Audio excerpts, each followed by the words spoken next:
This episode is brought to you by Hasa. Liquid is clearly better. Liquid chlorine is the highest purity, works immediately, has no added cyanuric acid or calcium, and it will leave your pool safe, clean, and clear. And by the Bottom Feeder professional grade battery powered vacuum system. It sucks to clean pools, so cleaning pools sucks less. Get $100 off with code DVB100. This episode is brought to you by Skimmer, the #1 pool service software in North America. With Skimmer, you can streamline your schedule, grow your revenue, and keep your customers coming back with 5-star service. Whether you're a one-person operation or an established team, Skimmer is your partner in success. Visit getskimmer.com/poolguy to try Skimmer for free for 30 days. The Pool Guy Podcast Show. The Pool Guy Podcast Show. The Pool Guy Podcast Show.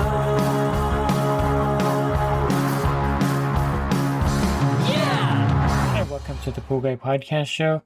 In this episode, I'm going to talk to you about some rookie mistakes you can make with your pool route, specifically on the business end. I'll cover some of these, and I've done several on the chemistry and maintenance end, and I think the business end is something that a lot of people make mistakes on, and if you can avoid these, you're way ahead of everyone else. Are you a pool service pro looking to take your business to the next level? Join the Pool Guy Coaching Program. Get expert advice, business tips, exclusive content, and get direct support from me. I'm a 35-year veteran in the industry.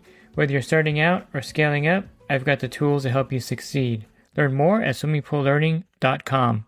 This first one I've made myself many times, and it's something that really affects your business in a negative way for sure. And that's when you underbid a pool or a job or a service call. And I've done this, I've been guilty of it. Sometimes it's really hard, and I'll admit it's hard to price things when you're doing something if you don't know all the variables behind it. And there's also some baseline pricing that you should develop in your business, of course, so that you can avoid these mistakes.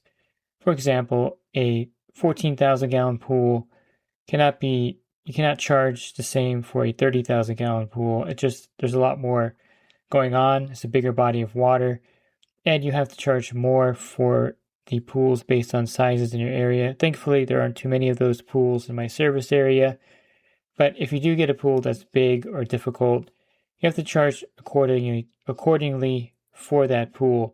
So I've been guilty of taking on pools before where they have heavy usage. I'm not really aware of it because you don't know, there's some signs that pools heavily used, but you may not see them when you're new to the business.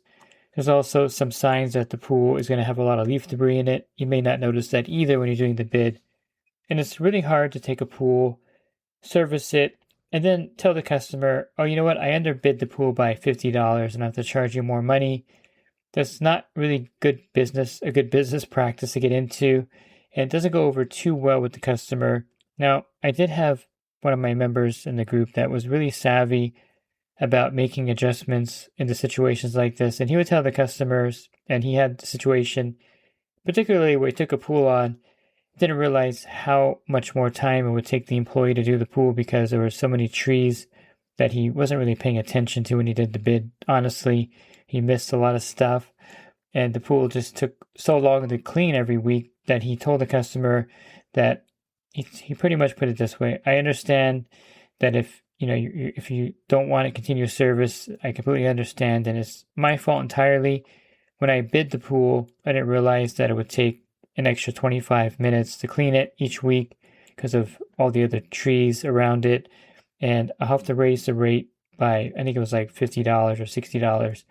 And I understand totally if you don't want to go for it, and it's my fault for bidding it too low, and it's okay. I understand if you want to cancel service, but I can no longer continue doing the pool at the price I quoted you. And believe it or not, the customer actually took that nicely and raised the service rate for that pool. And of course, he was willing to walk away at that point. So he had nothing to lose except maybe a little bit of his business face for underbidding it. Another one of my members bid a pool. I think it was like 25,000 gallons. Had like a slide, and he saw all these pool toys around there. And he bid it, I believe he bid it for like $160 or something, and it should have been more than that, of course.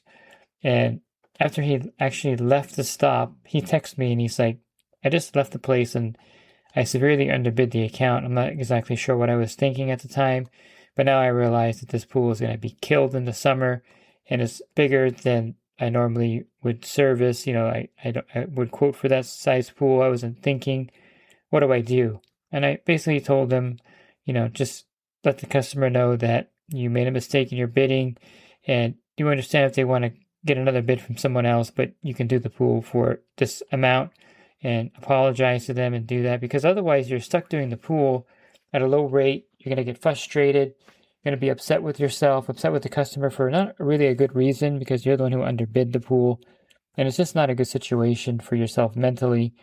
And really, you can walk away from the pool at that point, lose face with the customer, or just let them know you made a mistake in bidding. But I was not really experienced enough back when I started to do these things. I'm telling you this now because I have more experience and I can give this advice to people as well. But when I first started, I was underbidding and I didn't really know a strategy, or I was not able to talk to anybody that gave me a strategy to fix the situation, or to even understand why I'm so frustrated doing this pool and I'm not making good money on it and I'm really upset going there. To save yourself frustration, needless anguish, and of course you don't really care for that pool because you're not getting paid for it or paid enough for it, go ahead and either let that pool go off your service by letting the customer know that you can no longer service the pool, or you can ask for a raise because of the situation that you pretty much underbid. So you want to avoid underbidding as much as possible, because it is kind of a gray area and a sticky situation to ask for more money. This happens with green pool cleanups too. I've been guilty of this too, where I look at a green pool, I think it's going to be easy to do, and I'm not really paying too much attention to the details because I was new to the business and I really didn't know what a level 3 or 4 or 5 pool looked like, that there was a difference in the amount of chemicals and time and filter cleanings. And so I think I bid like a level 5 pool. It was really a really bad pool where they had tadpoles and mosquito larvae in there. And I bid it like at least $300 or $400 under what I should have bid it, because took 2 more filter cleanings and a lot more chemicals. And I really lost money on that pool. I didn't make any money at all. And maybe I was even upside down on the chemicals and the time spent there and the filter cleaning charges. So that definitely does happen. So to avoid that, you can't, of course, get experience automatically. It's not something that you can do. I mean, if I was working in a business where I didn't have a lot of insight or experience in, I really wouldn't know how to bid the jobs. I remember I was at my mechanic one time, and he was having to do the timing chain on my Nissan. And he actually went onto this website. I'm sure you can go to ChatGTP now, but he had this website that all the auto repair stores paid for, and it would actually give you an estimate. You put the vehicle in, the job what you were going to do, and it would shoot out an estimated amount of time to do that job. And of course, that's how he was able to bid that and realize that he's not going to lose money on labor, and he can get the part for whatever price and sell to me for whatever markup. And all this information was there. And he was showing me this program, like, this is how long it's going to take to do this timing chain. This is why I'm going to have to charge you, I think it was $1,800 or something like that, because it was like a 10-hour labor job. Well, when you're starting out in pool business, you don't really know that the screen pool is a level 5 pool, and you're going to have to clean the filter 3 times and, throw in $200 worth of chemicals. So I would say that the best thing you can do to avoid underbidding is to bid higher than you think it's going to be. Now, this is pretty good business practice anyway, but if you get to a green pool and it looks like you're going to bid 600, go ahead and bid 800, because then you have a little cushion built in there, and that will cover any kind of miscellaneous things that you may have missed. Same thing when you're doing like a cleanup, like when you're doing a general cleanup for a customer, always bid a little higher, and you have to factor in the hourly wage into that factor.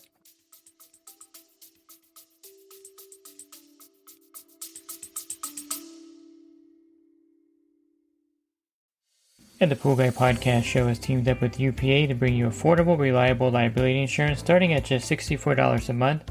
Get up to $2 million in coverage. and the members of my coaching group get an even lower rate. Protect your business and your peace of mind. Sign up with UPA today by clicking the link in the podcast description.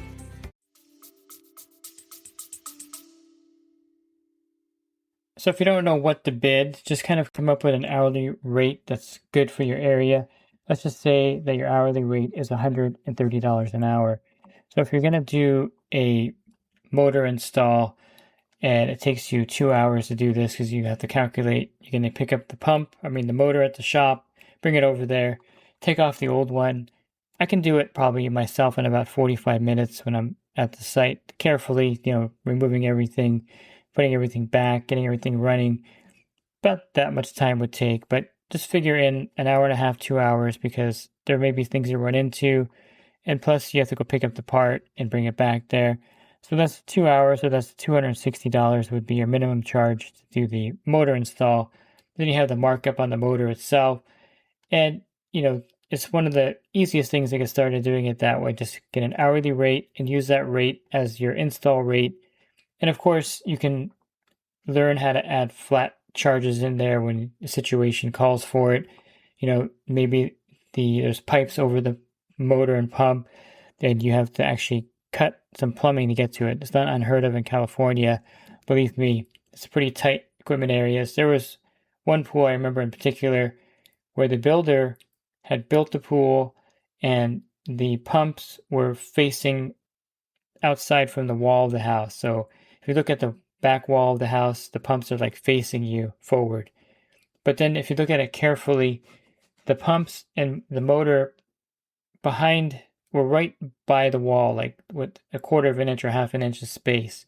So there's no way to take the bolts off, take the motor off, get the diffuser out, the impeller, and take off that motor.